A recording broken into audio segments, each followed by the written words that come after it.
Iglesia, hay algo poderoso sobre el Evangelio. La Biblia dice, Pablo dice, no me avergüenzo del Evangelio de Cristo porque es el poder de Dios. Artículo definido, el poder. La palabra poder aquí es dunamis, que es dinamita. ¿De dónde viene la palabra dinamita? Dunamis. Es el dunamis de Dios para salvación. Ahora, salvación, sotería en griego, es muchas cosas porque significa solvencia, salud, plenitud, preservación, bienestar. Vaya, sotería. ¿Cuál es el poder de Dios? ¿Cuál es el poder de Dios? La Biblia lo dice el Evangelio. El Evangelio es el poder de Dios, pero el desafío que tenemos hoy en el cristianismo es que ya no escuchamos el Evangelio que Pablo predicó. Pablo predicó que no se avergüenza del Evangelio. Es obvio que habían fuerzas que intentaban avergonzar a Pablo por el Evangelio, sino porque diría, no me avergüenzo del Evangelio. Pablo fue atacado por el Evangelio y dijo, no me avergüenzo del Evangelio porque el Evangelio es el poder de Dios para su plenitud, para su sanidad mental, para su preservación. No solo es la vida eterna después de esta vida con Dios en el cielo. Es más que eso. Es preservación, es plenitud, es salud. Es el nombre Yeshua. El nombre de Jesús significa salvación. Yeshua es el hebreo para sotería. Jesús en griego.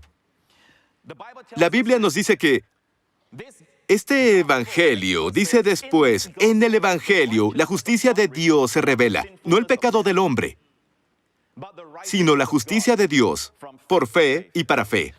Hoy, cuando oímos el Evangelio, se habla mucho del pecado del hombre, como su enfoque, pero el Evangelio que Pablo predicaba era uno que revelaba el regalo de la justicia.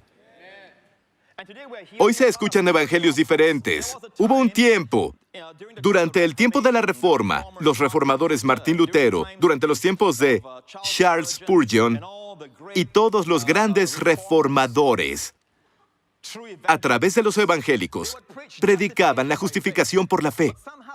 Pero hoy, cuando predicas de la justificación o la justicia por fe, te perciben como si predicaras un nuevo evangelio. Y algunos dicen, el pastor Prince predica esto por gracia, que tú eres justo por gracia, por fe y todo eso, pero siempre hay un área de las obras. Y es casi como si me dieran el crédito de este evangelio, cuando yo sería el primero en espantarse si fuera el único con esta revelación. No es nuevo para el mundo. Entonces, durante el tiempo de Martín Lutero, de Pablo y la iglesia primitiva, todos sabían sobre la justicia por fe.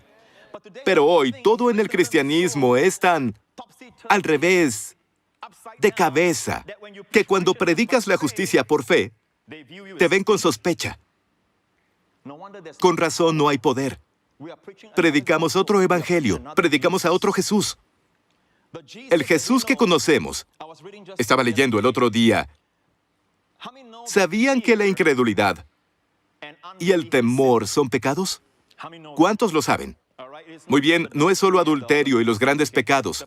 La Biblia, las primeras dos categorías de personas que van al lago de fuego, ¿ya leyeron Apocalipsis?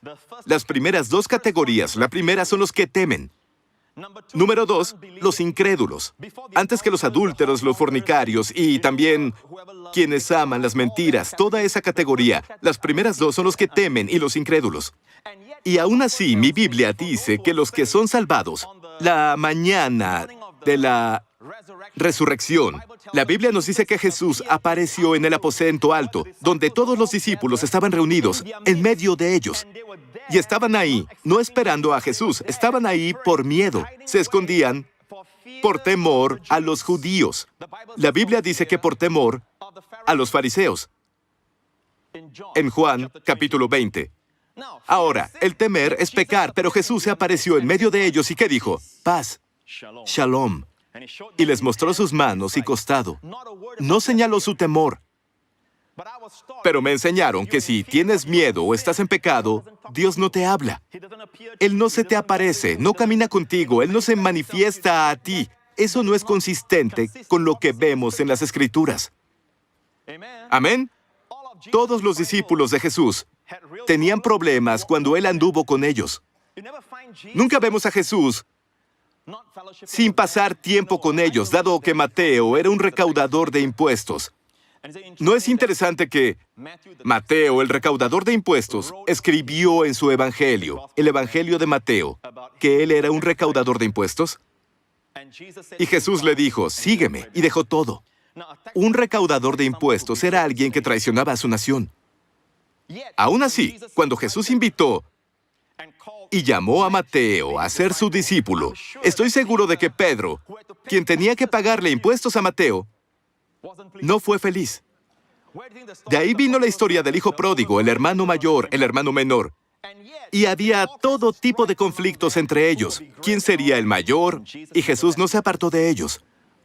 Lo que intento decirles es que Jesús vino a estar contigo para siempre. Y si tienes desafíos en tu vida, Él los superará contigo. Él va a estar ahí, no te dejará ni te desamparará. Recuerdo que hace años, cuando estaba muy ansioso por aprender a oír la voz de Dios, me impresionaba quién enseñaba a oír la voz de Dios. 7 pasos para oír la voz de Dios, ¿saben? Y leí todos los libros. Escuché todos los mensajes sobre el tema. Algunos son 7 pasos, otros son 8 pasos, otros son 3 pasos. Quiero oír la voz de Dios. ¿Cuántos quieren oír a Dios? Pero lo impresionante es que un día leí la Biblia. Y la Biblia dice que Caín mató a Abel. Y luego Dios le habló a Caín. Caín. Caín dijo, dime Dios. Él oyó la voz de Dios. ¿Dónde está Abel, tu hermano? Platicaban. Dios nunca, si se fijan, retiró su voz o su compañerismo o comunión de Caín. De hecho, le dijo a Caín esto. Y lo encuentran en la Biblia hebrea. Su Biblia dice que le dijo a Caín, oye, si haces bien, ¿no serás aceptado? Lo que hizo su hermano fue que creyó que su desempeño, sus propios esfuerzos, no lo justificaban ante Dios. Trajo un cordero. El cordero es una imagen del sacrificio de Jesús. La sangre fue derramada. La sangre del cordero fue derramada. ¿Amén? Pero Caín trajo una ofrenda de ensalada. El producto de la tierra, su propio esfuerzo. Había un sacrificio sin sangre. Y Dios rechazó a Caín. No porque no fuera un adorador, sino porque creyó en su propio esfuerzo. Ambos adoraron. El primer asesinato fue por religión, formas. Lo mismo es verdad hoy. La Biblia dice, hay de aquellos que siguen el camino de Caín. Las personas que dirigen su enfoque a su propio desempeño, sus propias acciones, sus obras, se fueron por el camino de Caín. Y quienes se enfocan en esto, casi quieren matar con su actitud a los que creen por gracia. Todo es por gracia. Y luego se quejan.